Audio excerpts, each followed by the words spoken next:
नमस्कार दोस्तों, जय हिंद। तो दोस्तों, आज हम जानने वाले हैं एक ऐसे व्यक्तित्व को जो भारतीय अंतरिक्ष कार्यक्रम की रीढ़ की हड्डी है, मतलब जो हमारे स्पेस मिशंस का आधार है, जिन्होंने अपना बचपन बहुत गरीबी में बिताया, फल बेचकर जीवन यापन किया, कई रात भूखे भी सोना पड़ता था, पर कैसी भी स्थिति आ गई, अपनी पढ़ाई का साथ इन्होंने कभी नहीं छोड़ा और उसी पढ़ाई की दम पर आज वो Indian Space Research Organisation ISRO के प्रमुख हैं।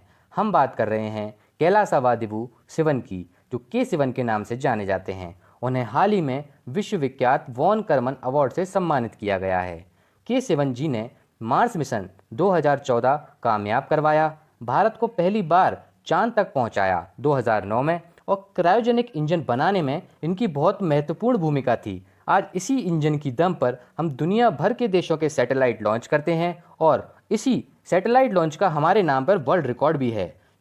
चंद्रयान 2 में भी इन्होंने बहुत मेहनत की थी। इस मिशन के मात्र 10% फेल हो जाने पर भी वे कितने भावुक हुए थे, ये दृश्य पूरी दुनिया ने देखा।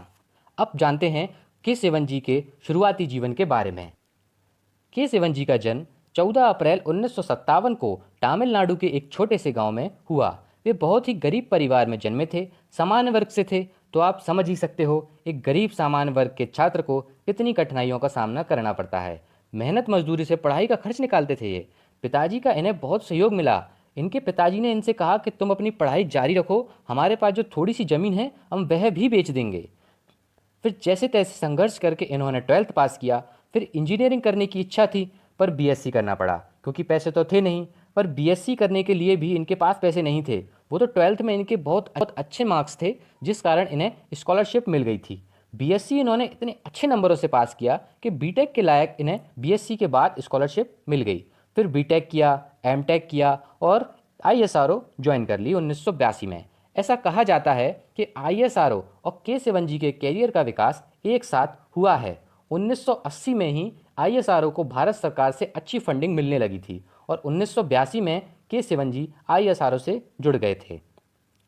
हमारा अंतरिक्ष कार्यक्रम 1980 के बाद से बहुत तेजी से आगे बढ़ रहा था। 1994 में हमने वो टेक्नोलॉजी लगभग बना ही ली थी जो सिर्फ USA, USSR, यूरोप के पास थी। इस बात से विदेशी ताकतों को इतना डर लगा कि हमने जो टेक्नोलॉजी 20-30 साल में डेवलप की, वो भारत ने सिर्फ 8-10 साल में ही डेवलप कर ली। तो उन्होंने भारत के खिलाफ षड्यंत्र रचना शुरू कर दिए। हमारे अंतरिक्ष मिशन के हेड नंबी नारायण जी को झूठे जासूसी के आरोप में फंसा दिया गया। हमारा क्रायोजेनिक इंजन का कार्यक्रम इस कारण 15 साल लेट हो गया, लेकिन इसके बाद भी ISRO के वैज्ञानिकों ने हार नहीं मानी और 2006-07 में यह टेक्नोलॉजी भारत में ही डेवलप कर ली। हमारे भारत की खास बात यह है कि हम हमारे सारे पार्ट्स भारत में ही बनाते हैं, इसलिए हमारे मिशन कम खर्च में कामयाब हो जाते हैं। के शिवन जी ने GSLV, PSLV launching vehicle develop किए जो भारत के सैटेलाइट्स को स्पेस में ले जाते हैं। इन्हीं आविष्कारों के कारण इन्हें रॉकेट मैन ऑफ इंडिया कहा जाता है। 2017 में भारत ने एक ही दिन में 104 सैटेलाइट लॉन्च कर दिए, जो वर्ल्ड रिकॉर्ड है और आज तक ऐसा कोई देश नहीं कर सका है।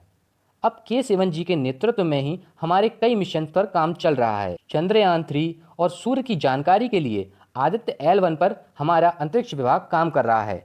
और सबसे महत्वपूर्ण, हम 2022 में अंतरिक्ष में इंसान भेजने जा रहे हैं, जो हमारे भारत के लिए बहुत ही ऐतिहासिक और गौरवपूर्ण क्षण होगा। अंतरिक्ष में इंसान भेजना बहुत ही महंगा होता है। एक स्पेस सूट की कीमत 80 से 90 करोड़ के बीच होती है। के शिवन जी के नेतृत्व में इसरो काफ़ी तेज़ी से आगे बढ़ रहा है। ऐसे भारत गौरव, भारत का मान बढ़ाने वाले के शिवन जी को हमारा कोटि कोटि प्रणाम। अगर आपको ये वीडियो अच्छा लगा हो तो वीडियो को लाइक ज़रूर कीजिएगा और ऐसे ही वीडियो आगे देखते रहने के लिए इस चैनल को सब्सक्राइब कीजिएगा। मिलता हूँ जल्द ही अगले वीडियो में, तब तक खुश रहिए। जय हिंद, वंदे मातरम।